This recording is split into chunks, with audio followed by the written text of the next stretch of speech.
Section 5. Parmenides of Earlier. Introduction. In this study, you will learn about Parmenides, who was born in the first half of the 5th century. He spent his philosophical life in Earlier, which was a city on the western coast of Italy. He founded a movement known as the Eleatic School of Philosophy. The Eleatic was named after Earlier, Parmenides' hometown.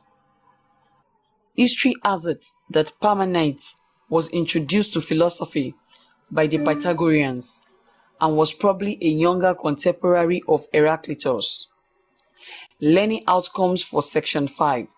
When you have studied this section, you should be able to define and use correctly all the keywords in bold. State the two aspects Parmenides divided his ideas into.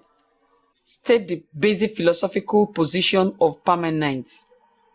Describe how Parmenides' philosophical view differs from that of Heraclitus. Parmenides on the way of truth and opinion. Parmenides wrote his philosophical positions in poetry. The epic style he chose in order to avoid the flatness or the dullness of prose. Besides, he chose this style of writing to convey his ideas because he believed that only poetry could explain his philosophical ideas better. He regarded his ideas as a divine revelation from a goddess and wrote a book titled On Nature, which he divided into two parts, dealing respectively with truth and opinion. Parmenides tried to distinguish between what he called the way of truth and the way of opinion. To show that his philosophical position was a divine revelation, he explained that a goddess appeared to him and taught him the difference between truth and falsehood. He argued that the doctrine of Heraclitus, that everything changes, belongs to the way of opinion and only appears to be truth, but not true. He therefore categorizes our sense experience as belonging to the way of opinion. In his philosophy, Parmenides tried to distinguish between two perspectives by which we come to know things. And this is what figure 5.1 describes. Way of opinion, way of truth. The core of Parmenides' philosophy. Parmenides' denial of the reality of change. In his doctrine of opinion, Parmenides maintained that the plurality of things or objects in common sense world, which we see as moving and divisible into parts, cannot be object of true knowledge. In other words, this philosopher is telling us that everything that exists is permanent. This is contrary to the philosophical view of Heraclitus, who believed that change is the only permanent thing. To support his position, Parmenides argued that 1. Anything that we think or speak about either exists or doesn't exist. 2. Anything that doesn't exist is nothing. 3. We can't think or speak about nothing. 4. So, we can't think or speak about what doesn't exist. 5. Therefore, anything we can think or speak about exists. Let us examine the premises of the above arguments to have a better understanding of Parmenides' philosophy. From premises 1 to 5 above, we can see that the first premise presents us with two alternatives that are mutually exclusive, either exists or doesn't exist.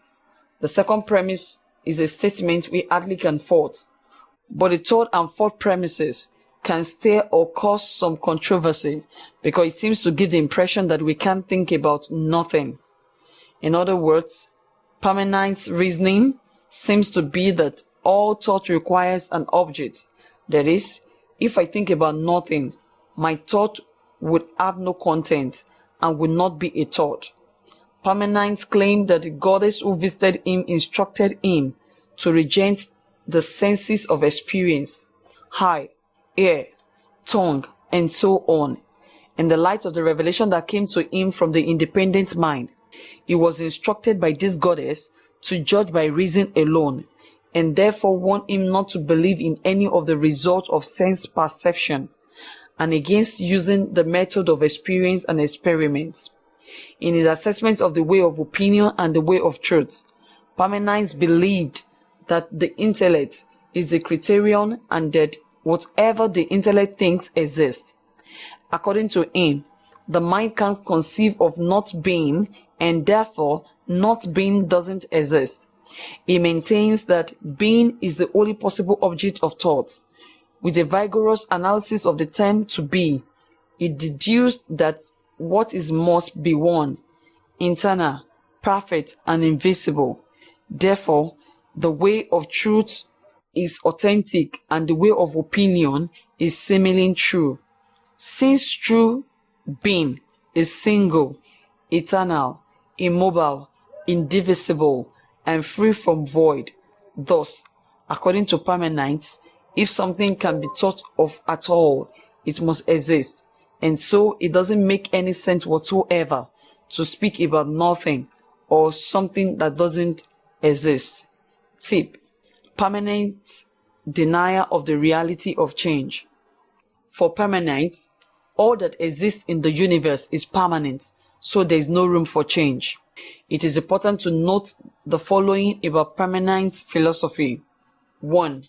The supposed plurality of things cannot be true objects of knowledge. 2. He also believes that it is through the intellect that we can come to know that change is only an illusion of the senses. Study section summary. In section 5, you have learned that Parmenides expressed his philosophical views using poetry. Parmenides differs from Heraclitus on the nature of things within the universe, while Heraclitus believes that change is a constant thing. Parmenides holds that all things are permanent, and as such there cannot be anything known as change within the universe. Parmenides also claimed that he received some kind of divine revelation from the goddess, which made him to reject the evidences produced by the senses. End of study section 5. Thanks for listening.